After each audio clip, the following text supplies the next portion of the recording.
If you leave these money habits in 2025, your life is going to look drastically different next year.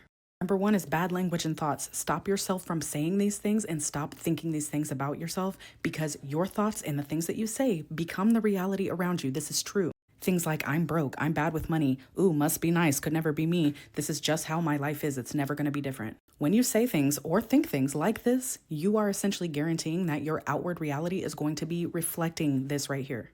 Impulse spending. This is a huge one, and a lot of people have a hard time overcoming this. But to make progress here, you need to give yourself a limit that you're allowed to spend impulsively, like some fun money. This requires you having a budget and knowing what is happening with your money so that you can set yourself a limit in the first place. And by the way, I have 1,000,001 videos about budgeting because that is what my channel is all about.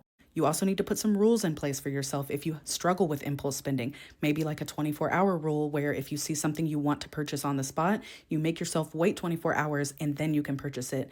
9 times out of 10, you're not going to want that thing anymore. There are other rules, such as you can make a list of like a running list of things that you want and go back to it when it's time to treat yourself.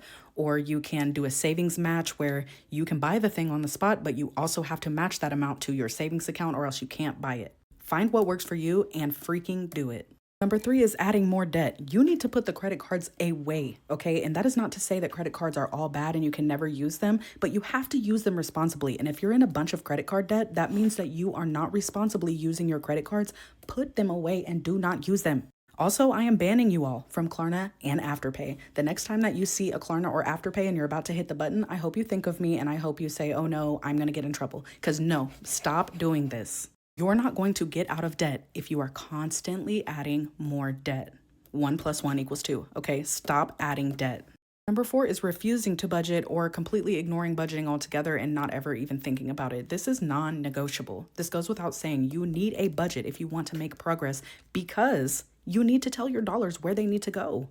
If you don't tell your money where to go and you don't make plans for every single dollar you bring in, those dollars are just going to disappear, and they're going to disappear in the form of like DoorDash, Afterpay and Klarna purchases, TikTok Shop, Amazon, Target or Walmart, etc. Give your dollars a job. That requires a budget.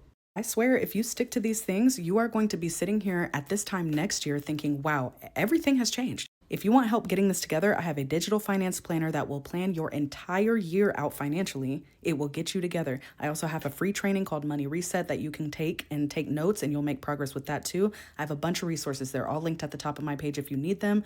I promise you can do this. Now is the time to make the plans and then just show up and execute next year. You got this, friend.